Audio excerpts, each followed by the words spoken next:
یہ لوگ عنقریب تلوار کھینچ لیں گے. اگر کسی کا خون بہا تو تم گنہگار ہوگے. تمہارے گھوڑے کی تو چاندی جڑی ہوئی سین تھی نا, یا پھر تم چھوٹے ہو, یا پھر دشمن کے جاسوس ہوں گے. ثابت ہونا چاہیے کہ اس فتنے کی جڑ تم کیوں. کیا غلطی کر دی میں نے؟ کیسی جڑ, کیسا فتنہ؟ میری زبان لڑکھڑا گئی اور غلط بات کہہ گیا. مجھے جانے دو میرے بھائی. تماش مت کرو, تم نے تہمت لگائی ہے تو اپنی بات پر قائم رہو.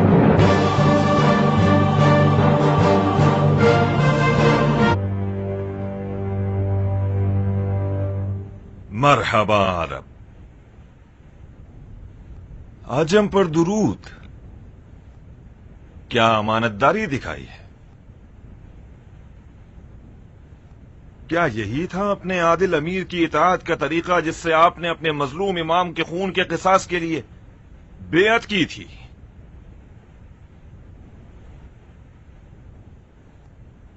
کیا ایک مسلمان ایک شخص کی معصیت کو اپنی قوم اور ذات کے خلاف سمجھ بیٹھتا ہے اور گلا پھاڑ کے فوج کلامی شروع کر دیتا ہے؟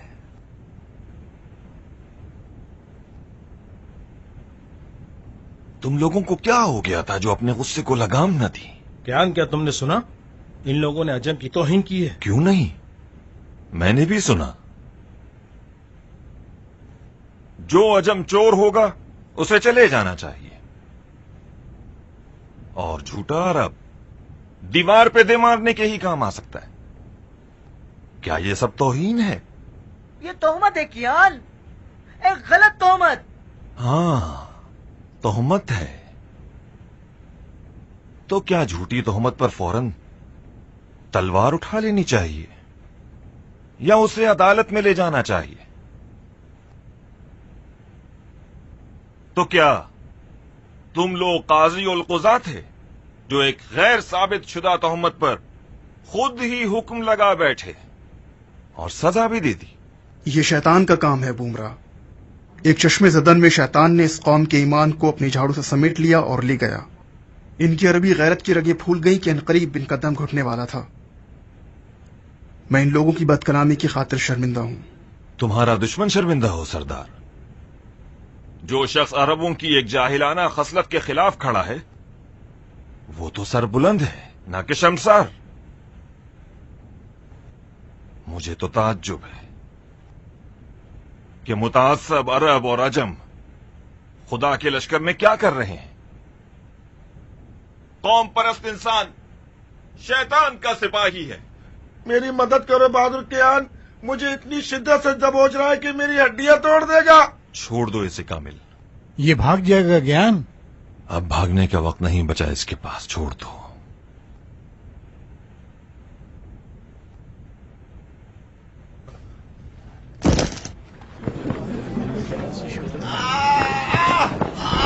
دیکھا آپ لوگوں, اگر اس کی داڑھی میں دن کا نہ ہوتا تو کیا وہ بھاگتا؟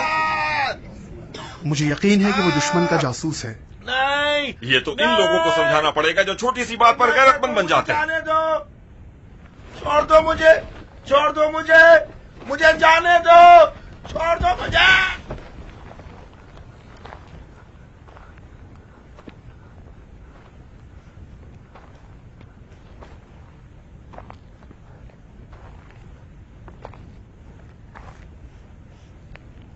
کس قبیلے سے ہو؟ قبیلہ بنی ہمار سے ہوں. میرے قبیلے سے کیا لینا دینا سردار؟ میں ایک دل جلا عرب ہوں جو ایک ظالم مالک کے ظلم کے زخم کھایا ہوا ہوں, جو دین کے نام پر مجھ سے گدھوں کی طرح کام لیتا تھا. مختار کا سپاہی بن گیا تاکہ اس کی رکاب میں غیر عادلانہ حرکتوں کا قلعہ کما کر سکوں. کیا خوب قلعہ کما کیا تم نے. مجھے پتا ہے میں نے غلطی کی ہے, میں غصہ ہو گیا, اور غصے والا آدمی گدھا ہوتا ہے. جب ایک عرب کے پاس گھوڑا ہے اور اس کے گھوڑے کی بھی ایک زین ہے جس زین پر لالچ کی جا سکتی ہے اسے چرانے کے لیے, اس کا مطلب وہ کوئی ماہر جنگجو ہے. تو وہ کسی گروہ, کسی دستے, کسی سے تعلق تو ہوگا. تم کس دستے کے رکن ہو؟ دستہ؟ کیسا دستہ؟ میں بے نام و نشان خدمت کرنا چاہتا ہوں تاکہ ریاکاری نہ ہو جائے. تم واقعی قبیلہ بنی ہمار سے ہوگے, ورنہ تم کم سے کم ہمیں بھی اپنی طرح گدھا نہ سمجھتے. ہماری لشکر کا ایسی کوئی لاوارث نہیں کہ ہر ایرا گیرا منہ اٹھائے اور چلائے اور جو جی چاہے کر جائے. ہماری اردو گاہ میں بے نام و نشان لوگ